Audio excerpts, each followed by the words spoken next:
Vamos a continuar con este recorrido emprendido a través de la invención de la autonomía de mano de Schnittwein, este filósofo contemporáneo, y hoy daremos ya comienzo a lo que sería la tercera parte del texto, un texto rico, interesante, importante, muy bien escrito, que titula Hacia un mundo solo.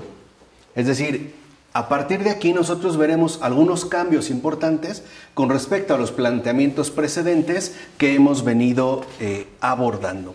De hecho, podemos decir que en gran medida este cambio con respecto a las propuestas filosóficas en torno a la moralidad concuerdan en general en lo siguiente. Podemos decir que a partir de los autores que hoy veremos, ¿no?, dentro de este contexto en particular que estaremos nosotros recorriendo, hay una especie como de propuesta no articulada del todo, pero que empieza a tomar forma cada vez más conforme vayan avanzando los tiempos y que en términos muy generales apuntan a una moralidad sin salvación.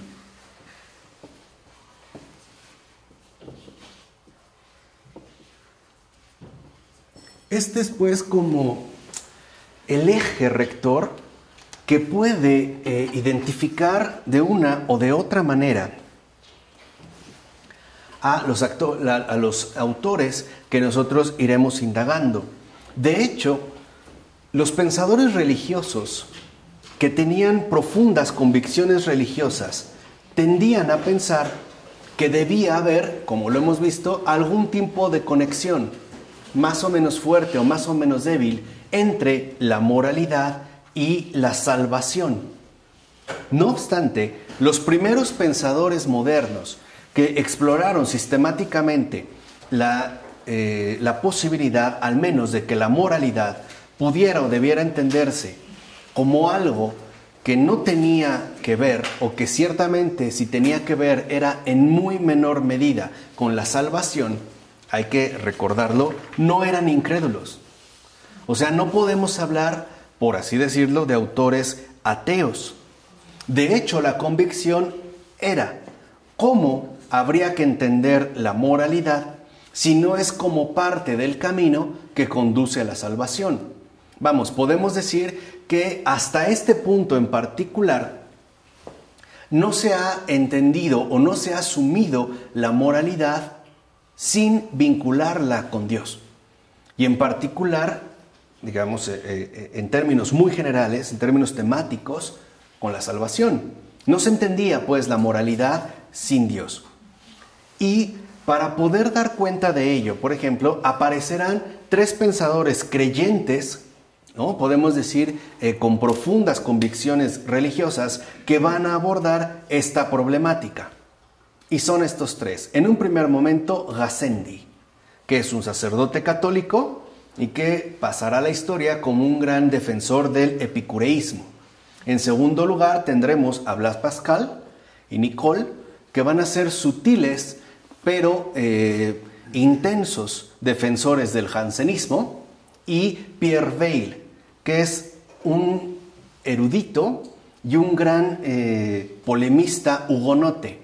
Bueno, para nada más perfilar para los que no sepan, los hugonotes corresponden a la versión protestante de corte calvinista radicados en Francia, y que en efecto durante el siglo XVII, ya desde finales del XVI, pero en particular en el XVII, se ven como la contrapartida radical a los católicos oficiales, ¿no? Pero bueno, veremos que estos tres en general, ¿no?, Gassendi, Pascal y Nicole, ambos jansenistas, y Weil, tienen razones muy diferentes para abordar esta cuestión.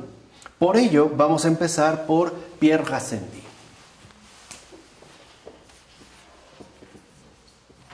Que es el que abordaremos el día de hoy. Pierre Gassendi, cuya vida va del año 1592, es decir, finales del siglo XVI, a 1655, ¿no?, casi pasando poco la primera mitad del siglo XX. Gassendi lo que propone de manera básica es que descubramos el lado oculto de las cosas. Recuerden, Gassendi era un sacerdote católico. Y lo primero que propone, o de manera básica, lo que va a proponer Gassendi es que descubramos el lado oculto de las cosas, preguntándonos cuál es la mejor explicación posible de lo que tenemos a la vista. Entonces, en primer punto, para Gassendi, lo fundamental es que encontremos ese lado oscuro de las cosas que no nos resulta en principio evidente, pero que se puede, digamos, acceder a ello a través de buscar la mejor explicación que podremos encontrar a partir de las cosas visibles. Por ejemplo, la gente transpira, la gente suda. Por consiguiente, dirá Gassendi, aun si la piel parece ser sólida y continua, debe de tener algún tipo de agujeros, por muy diminutos que estos sean. Hoy sabemos que se trata de poros. Pues de otro modo, dice Gassendi, no podría pasar a través de ella el agua. Es decir, en pocas palabras, para Gassendi hay que partir de la experiencia, o sea, de lo visible, y tratar de aplicar la mejor explicación posible para alcanzar el lado oscuro o el lado desconocido de las cosas.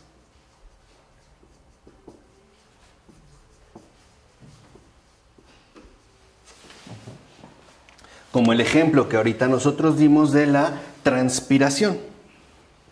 De hecho, va a decir Gassendi que nuestra experiencia es capaz de aportarnos señales. Por ejemplo, el sudor sería la señal que a partir de la transpiración, que sería una experiencia visible, nos puede conducir a ese lado desconocido de las cosas. Y por lo tanto, a partir de esas señales que tenemos en nuestra experiencia, es que podremos descubrir, en pocas palabras, lo que está oculto, ¿no? Ese lado desconocido de las cosas, lo oculto. Entonces, para Gassendi es muy importante que nuestra experiencia, ¿no?, atraviese la explicación partiendo de determinadas señales para poder llegar a ese lado desconocido, ese lado oculto de las cosas. Ahora, dice Gassendi que se le puede llamar una señal porque en efecto nos muestra el camino a seguir o nos conduce a conocer algo oculto. Necesitaríamos pues algún tipo de señal para poder acceder a ese aspecto oculto. Y siguiendo este mismo planteamiento general que Gassendi sostiene, dirá que la moralidad es esa ciencia práctica que consiste en llevar una vida de bien o de felicidad y que como tal, dice Gassendi, sería pues la parte más importante de la filosofía. Ahora, ¿qué nos impide acceder a esta meta? O sea, a la vida de bien o de felicidad. Según Gassendi, lo que nos impide alcanzar la meta es antes que nada nuestra ignorancia sobre lo que constituye la felicidad. Entonces, no alcanzamos la felicidad porque no conocemos realmente esa felicidad. Es nuestra ignorancia la que obstaculiza el cumplimiento de nuestra meta. Y por lo tanto, dice Gassendi, no sabiendo qué es lo que constituye nuestra felicidad, pues entonces tampoco sabemos cómo actuar virtuosamente. Estaríamos pues como extraviados. De tal forma que lo que va a buscar Gassendi es mostrarnos cómo es que podemos alcanzar este conocimiento tan necesario que en principio, debido a nuestra ignorancia, no poseemos.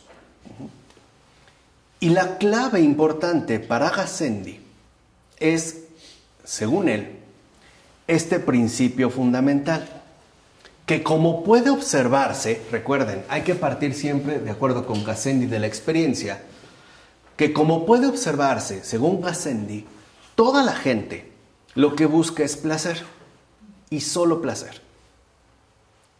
O sea, en lo que nosotros vemos, dirá Gassendi, el placer sería el eje cardinal de la configuración de nuestra respectiva existencia. Entonces, para Gassendi, el principio fundamental está dado en el placer.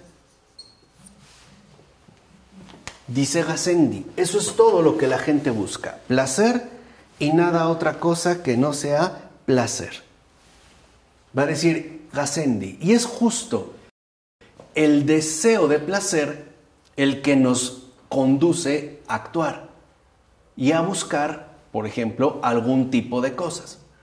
Por ejemplo, si nosotros tenemos hambre y comemos, no solo comemos para satisfacer el apetito, sino por adquirir ese placer de satisfacción que nos puede aportar el tener el estómago lleno. O sea, no solo sería pues por una necesidad fisiológica, sino que estaríamos motivados por la obtención de un placer.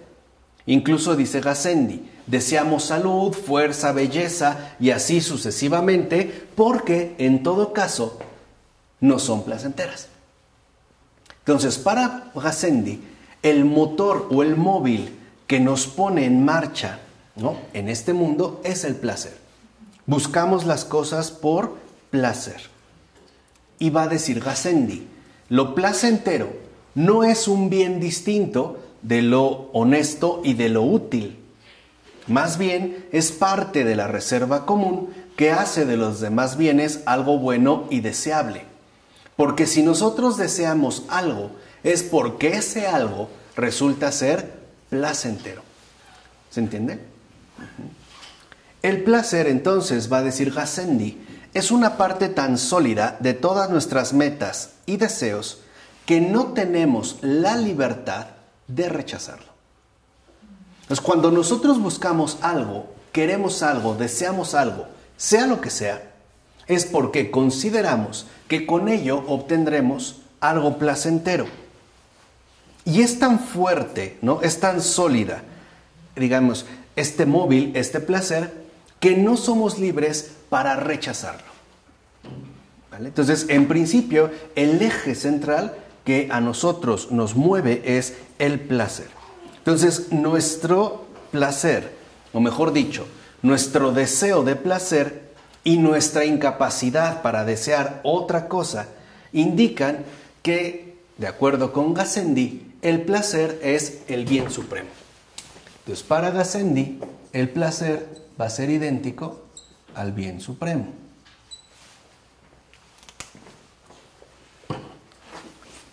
Por ejemplo, volvamos al caso de la transpiración. Cuando sudamos, no solo sería para bajar, por ejemplo, la temperatura corporal, que podría resultar dañina para nuestro organismo. Sabemos que por eso el sudor en la frente es importante, ¿no? Es una especie de enfriador, sino por el placer que experimentamos al disminuir una temperatura elevada. ¿Vale? Lo mismo, por ejemplo, en la enfermedad, buscamos sanar por el placer que nos brinda obtener salud. Y queremos evitar la enfermedad porque, a final de cuentas, no nos resulta algo placentero. Por eso dice Gassendi que cuando nosotros hablamos del bien, en realidad estamos hablando del placer. Porque para Gassendi, el bien y el placer no son más que dos nombres diferentes dados a la misma cosa. Por ende, dice Gassendi, la conclusión epicúrea, es decir, de este filósofo antiguo Epicuro, que va a fundar la escuela epicúrea, ¿no?, los epicúreos, es la mejor posible. Entonces, aquí lo que vemos es que en un primer momento, Gassendi se enfrenta a una enorme dificultad. ¿Cómo hacer que sus lectores cristianos, y más siendo él sacerdote católico, acepten su propuesta? En pocas palabras, que el bien, dicho brevemente, no está en Jesucristo, sino en lo que ha propuesto Epicuro, en este caso en el placer. Y él es muy consciente desde el principio de que tendrá que batallar mucho para que su teoría sea aceptable. De hecho, Gassendi va a dedicar un buen número de páginas a señalar, claro, acertadamente, que no nos dejemos engañar por una idea falsa de el placer.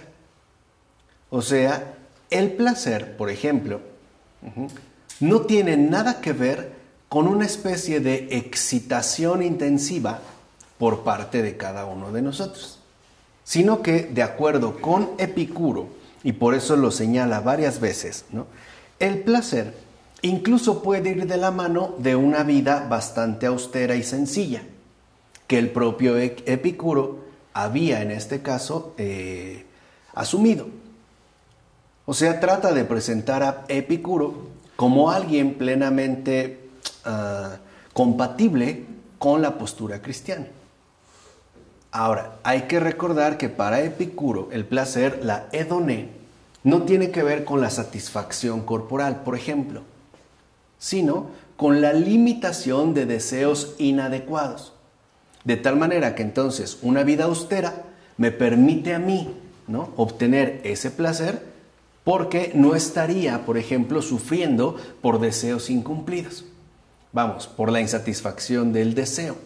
De tal manera que, en todo caso, el placer no corresponde con esa satisfacción subjetiva, sino con la verdadera satisfacción de los deseos que ciertamente podemos alcanzar. Y en particular con, digamos, la evasión de cualquier tipo de sufrimiento.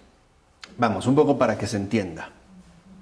Si yo soy inmensamente rico, soy más expuesto, dirá Epicuro, a la preocupación y al sufrimiento.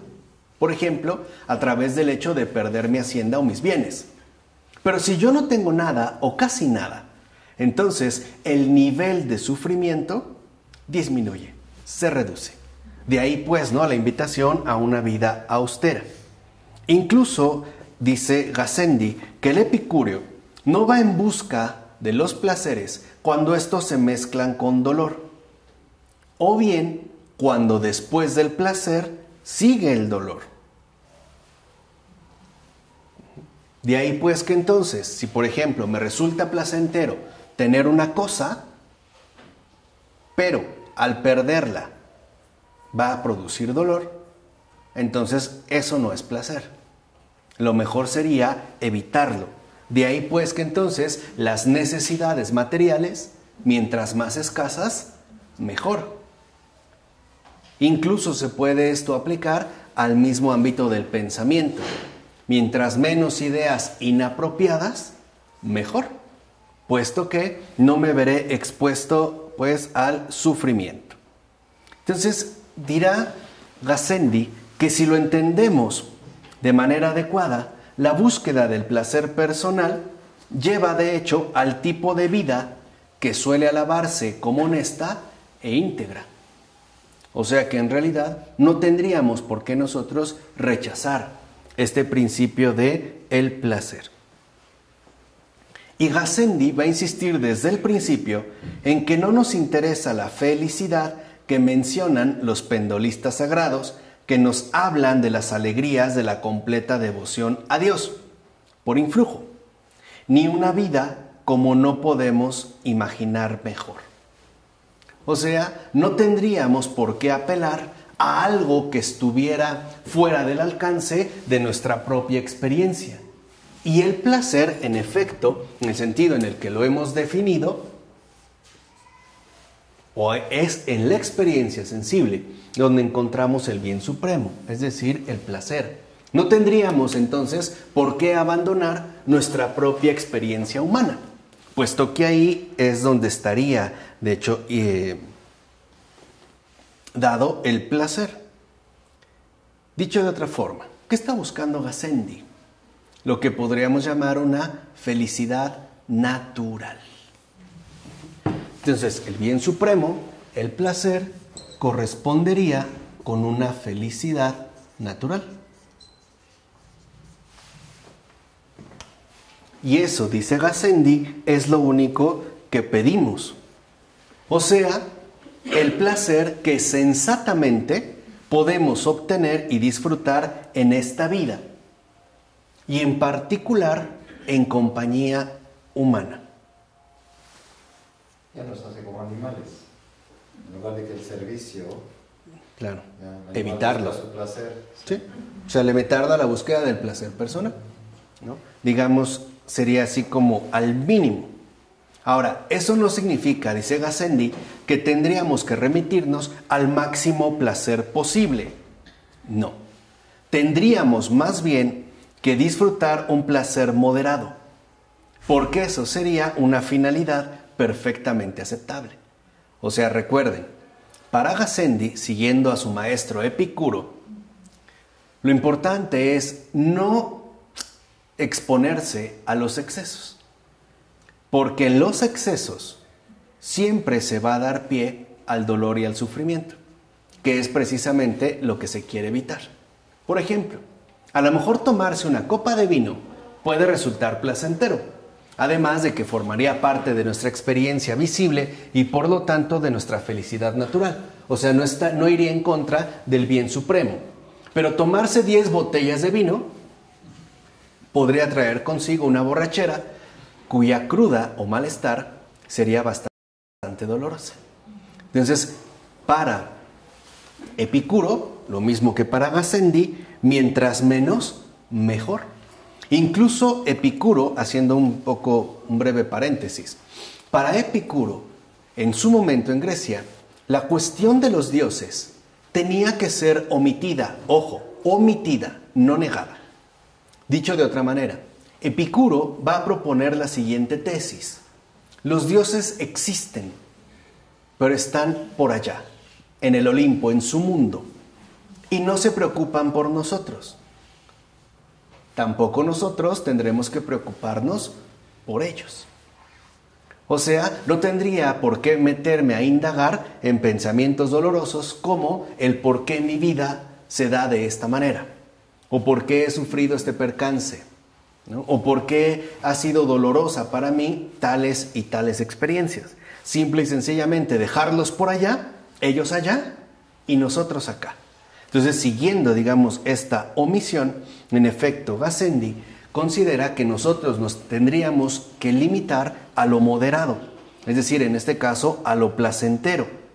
Y además, junto con la rehabilitación del placer, también, en efecto, Gassendi va a procurar llevar a cabo una rehabilitación de la egolatría. O sea, presentándola pues no como algo negativo, sino incluso como algo positivo. Y la manera que tiene Gassendi para intentar rehabilitar la egolatría es a través del esfuerzo que realiza con respecto a la explicación de la piedad. Vean cómo es como llamativo, ¿no? Dirá, a partir de la explicación que Gassendi da de la piedad, es como considera que se puede rehabilitar la egolatría. Es decir, hacerla compatible con el bien supremo, porque formaría en todo caso parte indudable de nuestra humana experiencia, ¿no? De nuestra realidad terrena. De hecho, a Gassendi le interesan la piedad y la virtud de índole natural. Dice Gassendi, según las cuales el hombre lleva a cabo todo lo que hace guardando respeto a sí mismo. Entonces, también lo que hacemos, lo hacemos por guardarnos respeto a nosotros mismos. Incluso, dice Gassendi, la misma Sagrada Escritura nos enseña que hemos de amar a Dios porque es bueno con nosotros. O sea, en realidad, según Gassendi, no amamos a Dios por Dios, sino porque es bueno por nosotros. Por el beneficio recibido. ¿No? Por el beneficio recibido. Dice, por ejemplo, perdona nuestros pecados, nos otorga favores y además nos promete el cielo. De ahí pues que entonces amamos a Dios por placer, por lo que esperamos recibir. Entonces, dice Gassendi, al amar a Dios, no hay nada de malo en tener siempre presentes esas delicias sempiternas de las que han de gozar quienes han amado y venerado a Dios. En pocas palabras, somos interesados. De tal forma que incluso nuestra relación con Dios no tiene nada de malo si en efecto está basada en la egolatría, en el placer, en la satisfacción que uno obtiene de llevar a cabo tal o cual cosa. Y añade Gassendi, si es necesaria la gracia sobrenatural para ser desinteresado, eso es otra cosa. Pero naturalmente somos interesados. Y lo que nos mueve es el placer. Además, si se necesita la gracia para ser desinteresados, entonces es irrelevante para una ética que solo se fundamenta en lo natural. En pocas palabras, tal vez la gracia existe, pero en definitiva no forma parte de nuestra experiencia. Entonces no tendríamos nosotros por qué tomarla en cuenta. Y aquí es donde podemos entender de mejor manera el modo en el que Gassendi va a tratar directamente los asuntos religiosos. Y aquí podremos ver qué es lo que se propone. Por ejemplo, Gassendi rechaza la negación de la providencia de Epicuro y afirma que hay un juicio y una recompensa o castigo después de la muerte.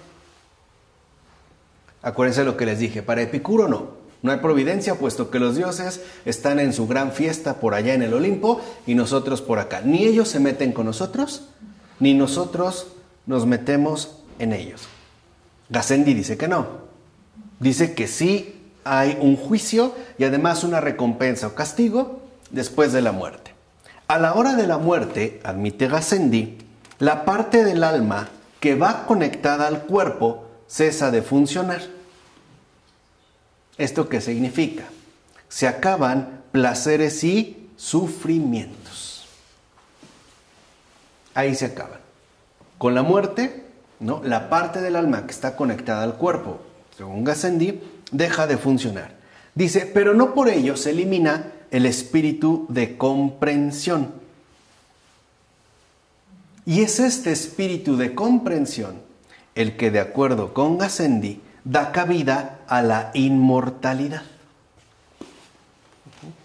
Entonces, si lo ven, hay una parte conectada al cuerpo y otra parte que no mantiene una relación con el cuerpo. Y esta parte del alma que no mantiene relación con el cuerpo es el espíritu de comprensión. Y este espíritu de comprensión, a final de cuentas, para Gassendi, tiene que ver con la cuestión del libre albedrío. Por ahí es, digamos, donde lo introduce. Su teoría es sencilla. ¿Cuál es la teoría de Gassendi al respecto? El intelecto discierne lo mejor posible lo bueno de lo malo entre las opciones que se le presentan. Entonces, a nosotros se nos presentan determinadas opciones y nuestro intelecto es capaz de discernir entre lo bueno y lo malo. Ahora, una vez que nosotros discernimos, la voluntad es la que nos induce a actuar por la que parece ser la mejor. O sea, tal y como el intelecto se lo presenta. Vamos, en la teoría de Epicuro la cosa es sencilla. La voluntad es ciega. Bueno, que ya muchos lo han sostenido. Schopenhauer, Freud, pero es una idea pagana, ¿no? La voluntad es la que nos mueve a actuar, son los pies. El intelecto son los ojos. Entonces, el ojo ve, discierne y le indica a la voluntad lo que hay. Pero los ojos no se mueven, son los pies. Entonces, por decirlo, ¿no? La voluntad es un ciego y el intelecto es el lazarillo, que es precisamente el que lo conduce. Entonces, de acuerdo con Gassendi, lo que nosotros vemos que es mejor a través del intelecto es aquello que la voluntad intentará adquirir. Y dice Gassendi, para que se le dé por libre, entonces la acción tiene que estar precedida por un razonamiento, un examen, es decir, por una elección previa. Si nuestro actuar no es un actuar razonado, dice Gassendi, entonces no somos libres. Actuaríamos por mera espontaneidad, hoy diríamos por impulso, ¿no? o nos dejaríamos llevar por nuestros impulsos. Para Gassendi, solo somos libres si nuestra elección está precedida por un ejercicio de razón. La libertad, entonces, ¿qué es? Pues deliberación. Tendríamos que deliberar, pues incluso podría ser que el intelecto no logre ver que actuar de tal manera sea definitivamente mejor que tal otra. O sea, podríamos pensar de fondo que algo es placentero, pero en realidad resultaría que otra cosa sería más placentera. Y aquí dice Gassendi que el intelecto es indiferente. ¿Por qué indiferente? Porque el intelecto no está atado a ningún tipo de bien en particular. El intelecto solo trata de discernir cuál sería en todo caso la mejor opción. E incluso dice Gassendi que apartamos nuestra atención de una acción contemplada y examinamos otra, y si la mente no es capaz de percibir un resultado claro, entonces la voluntad también es indiferente. En síntesis, ¿qué es la libertad? Indiferencia. Porque no nos vemos pues llevados a alguna cosa en particular, puesto que tendríamos una deliberación. Y nada de esto, por ejemplo, está en Epicuro.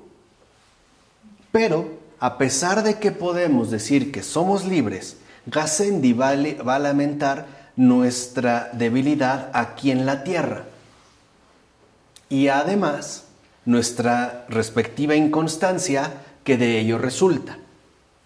Solo en una vida futura, dice Gassendi, podremos hallar algún tipo de remedio, pero no tenemos por qué apresurarnos. En pocas palabras, no tendríamos por qué centrarnos en las cuestiones sobrenaturales. Y ese es un factor clave para la ética de Gassendi. No preocuparse por los asuntos sobrenaturales. ¿Se acuerdan lo que dije de Epicuro? Los dioses por allá, nosotros por acá. Bueno, este principio de Gassendi, que como dijimos es pagano, remite finalmente, ¿no?, al epicureísmo, hoy en día también ha tomado bastante fuerza. Hoy estamos convencidos de que debemos de dejarnos guiar por aquello que nos resulte más placentero y que no necesariamente tiene que ser escandaloso. Por ejemplo, llevando una vida sana y moderada, incluso apareciendo como modelos de virtud, ¿no?, debido a la austeridad de nuestras costumbres y de nuestra forma de vida. Pero lo que hay de fondo en este planteamiento no es solo que buscamos una vida tranquila y apacible, no es solo que estamos anhelando un remanso de paz. Lo que realmente es el meollo del asunto está en que no tenemos la tendencia a eliminar por completo los asuntos sobrenaturales. Los creemos irrelevantes e innecesarios. ¿Por qué? Porque a lo mejor nos pueden causar incertidumbre y por lo tanto inquietud, es decir, sufrimiento, porque no tendríamos las cosas claras. Así pues, lo mejor sería quedarnos en el ámbito terrenal y por lo tanto centrarnos o limitarnos a lo que sería la felicidad natural, que esa sí la podríamos alcanzar sin traicionar necesariamente nuestra humana experiencia. ¿Se entiende? Y hoy es una línea que de una o de otra manera a lo mejor muchos seguimos. Ahora, un problema, va a decir Gassendi, es que nuestro juicio es erróneo porque no podemos sino consentir a las ideas más claras que se nos presentan, aun si éstas son equivocadas. ¿Pero por qué? Porque no tenemos alternativa. Aun cuando una idea se nos presente como equivocada, no tendríamos otra alternativa más que aceptarla porque es lo que estaría a nuestro alcance. O sea, sería un resultado obvio de la negación de la gracia o de la intervención de Dios en mi vida, por ejemplo, para salir del error. Y dice Gassendi que Dios podría habernos equipado mejor, dándonos, por ejemplo, una especie de facultad que nunca nos llevara a permitir la falsedad. De haber sido así, es claro entonces que el universo habría sido mucho mejor, puesto que todas sus partes serían perfectas. Al menos mejor de lo que es ahora, porque hoy, de acuerdo con Gassendi, podemos ver que muchas de esas partes son imperfectas. Y la imperfección consiste en que el entendimiento no hace apropiadamente lo que Dios se propuso hacer. Quiere decir que lo hizo, pero nosotros no nos mantenemos en una línea de continuidad. Incluso va a decir Gassendi, aún concediendo que la intención de Dios no fue que supiéramos todo, esto todavía, ¿no?, da cabida para extrañarnos por qué dio al hombre una facultad que es incierta, confusa e inapropiada, incluso para los pocos asuntos de los que Dios dispuso que decidiéramos nosotros. O sea, aquí hay una cuestión de fondo que ya Descartes había planteado. Somos imperfectos porque Dios fue incapaz de crearnos perfectos o porque no lo quiso. ¿Se acuerdan que es aquí como la cuestión que ya habíamos entrevisto? O sea, esa especie, ¿no?, como de convicción oculta, de trasfondo oscuro, de que a final de cuentas Dios o es impotente o es malo. Incluso referido a nuestra situación de vida o situación global. ¿Por qué Dios permite que sufran niños inocentes? ¿Por qué no hace nada? Pareciera entonces que la alternativa es clara. O es impotente y no puede, o no quiere. Y entonces es malo.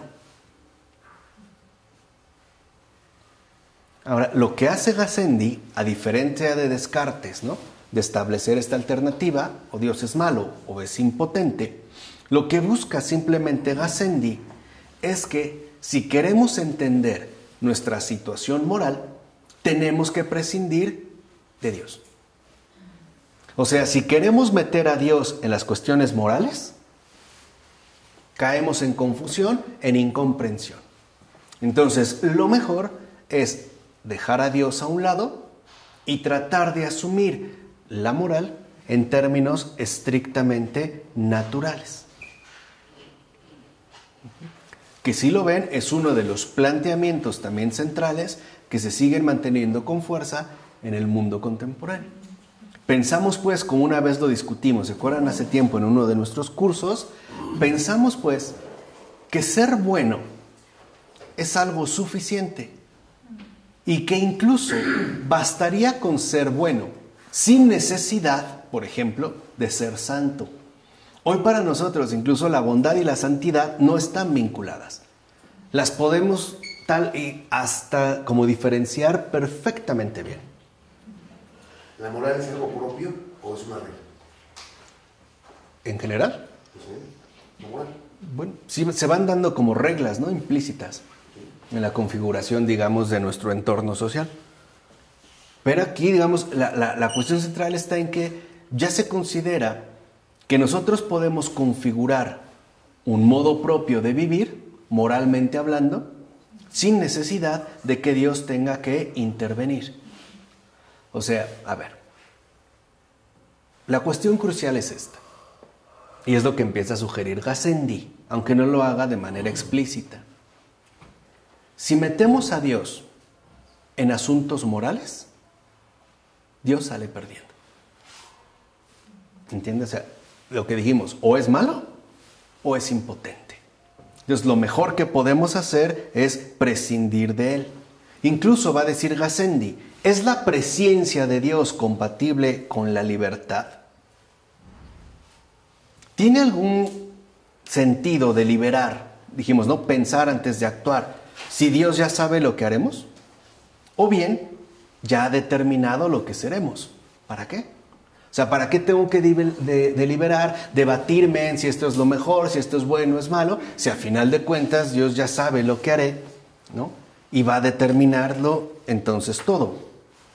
Conclusión, habría que decir entonces que Dios es incomprensible. ¿Se dan cuenta la sutileza? La conclusión entonces es suponer que Dios está por acá, nuestra felicidad natural es comprensible, mientras que Dios es incomprensible. Mejor lo dejamos en paz.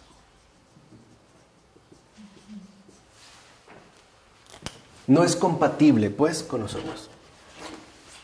Incluso si queremos meter a Dios, tendríamos más problemas. Y es a veces lo que sucede, ¿no?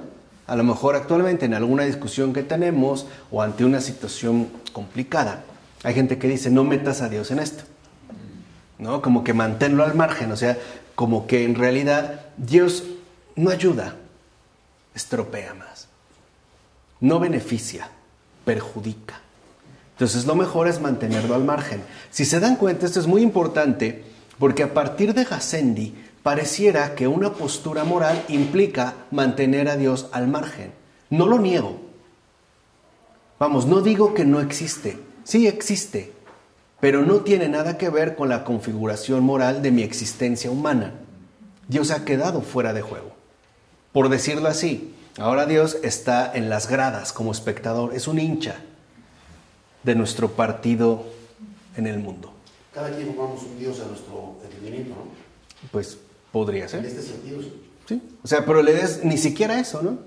Vamos, ¿para qué? Es bueno conmigo, es malo con él, no ayuda a este, pero ayuda al otro. Entonces, hay un Dios para cada quien. Habría un Dios, pero aquí lo importante es como esa cuestión de la convicción, claro, ¿no?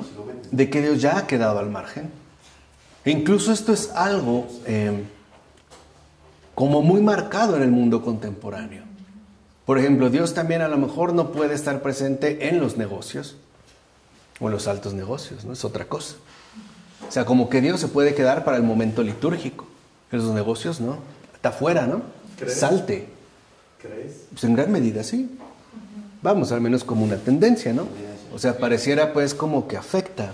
En la moral ¿no? corporativa no se menciona a Dios. O en la moral corporativa, en la moral pedagógica o educativa, en la educación. O sea, piensen también este impulso, que es lo que hizo el positivismo, ¿no? No podemos extinguir desafortunadamente la creencia en Dios, pero no la vamos a dejar finalmente, ¿no?, intervenir dentro de nuestra configuración social e incluso legal. Por eso, ¿no?, de ahí viene un equívoco bastante severo, grave, donde hasta la fecha entendemos laico como sinónimo de no religioso, cuando no tiene absolutamente nada que ver con ello. Cuando hablamos con Taylor, ¿no?, esta cuestión de la laicidad y la libertad de conciencia, realmente a qué, digamos, se está haciendo referencia. Entonces, aquí en el caso de Gassendi, pues Dios resulta incomprensible, o sea, estaría más allá de nuestro alcance. Y precisamente como está más allá de nuestro alcance, lo mejor es dejarlo por la paz. Dejarlo allá, a la manera epicúrea, y no meternos en problemas quedándonos con lo que nos corresponde, es decir, con lo de acá, o sea, con nuestra felicidad natural y terrena. Lo que vemos en el caso de Gassendi es que, como Hobbes, se conforma con la moralidad como una especie de institución para nuestra vida terrenal. Nada más. No habría, pues, por qué preocuparse o atormentarse o inquietarse por un más allá.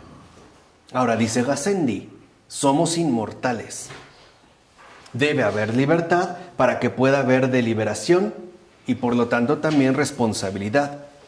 Se supone que Dios es nuestro juez, pero al parecer nos hizo menos perfectos de lo que hubiera podido.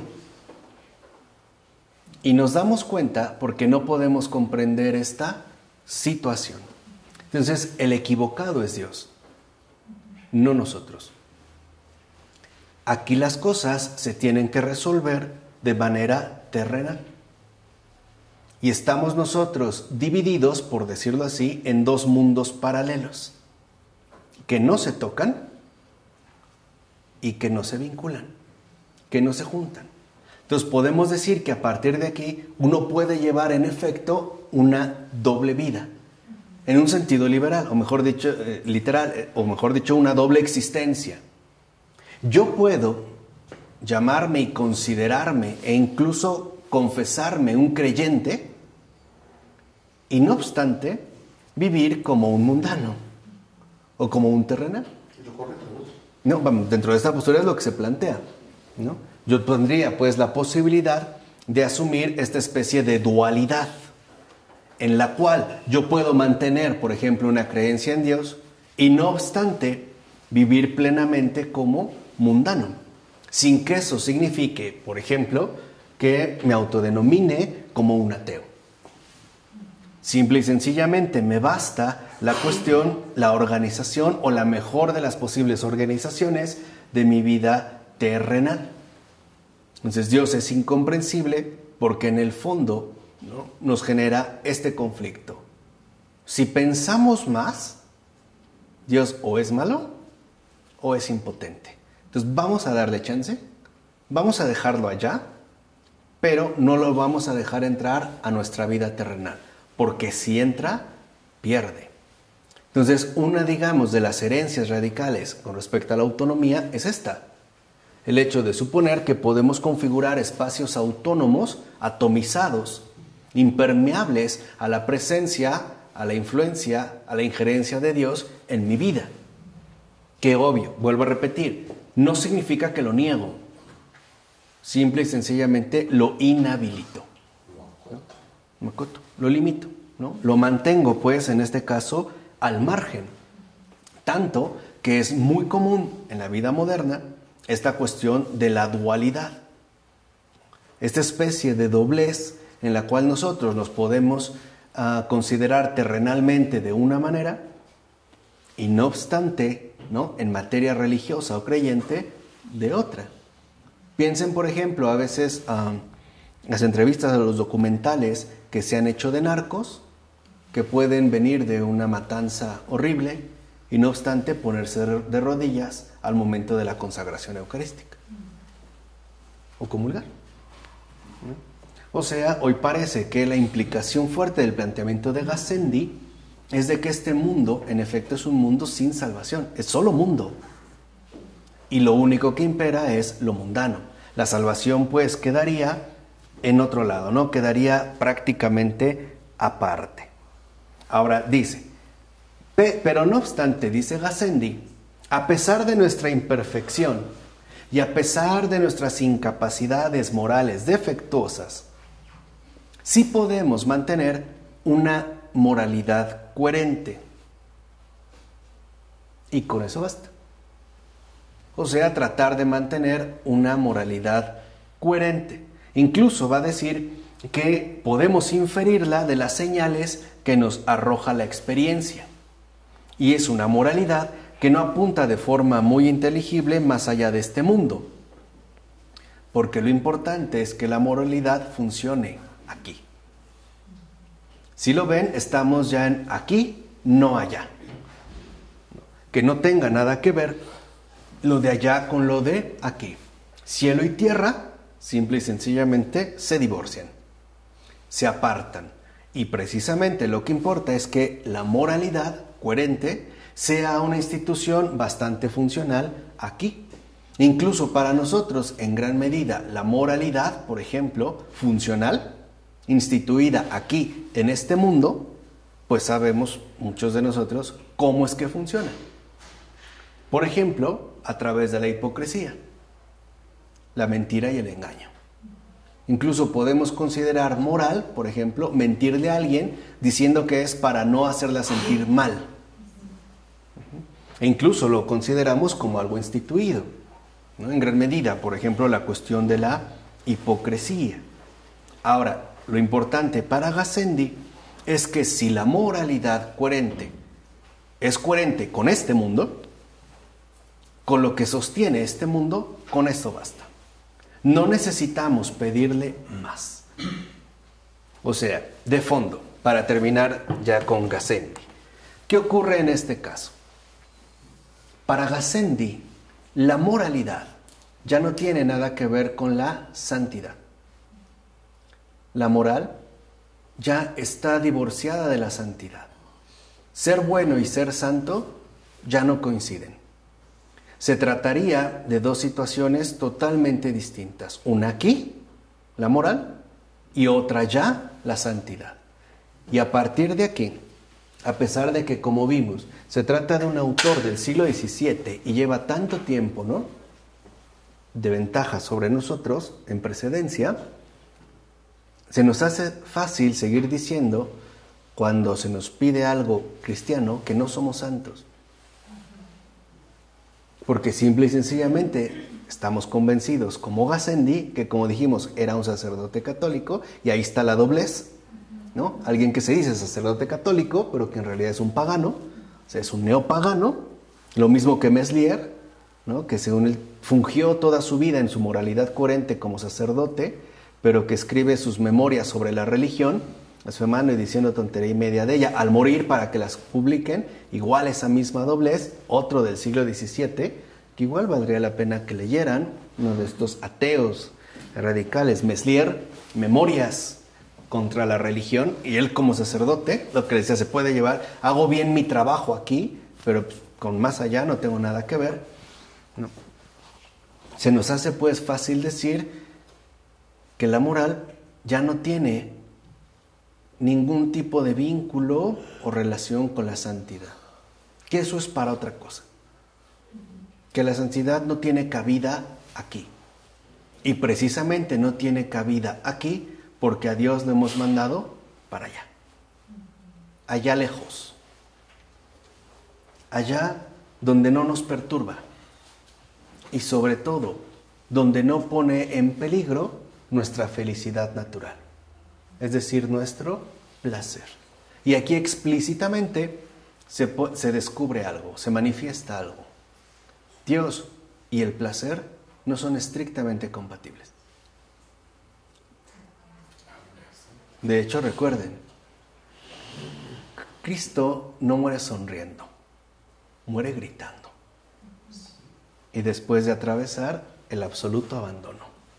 Así que ahí habría mucho que meditar y reflexionar a fondo, porque es probable que estemos en un engaño que por lo menos nos prepara cómodamente un precipicio. En nombre del Padre, del Hijo y del Espíritu Santo. Amén.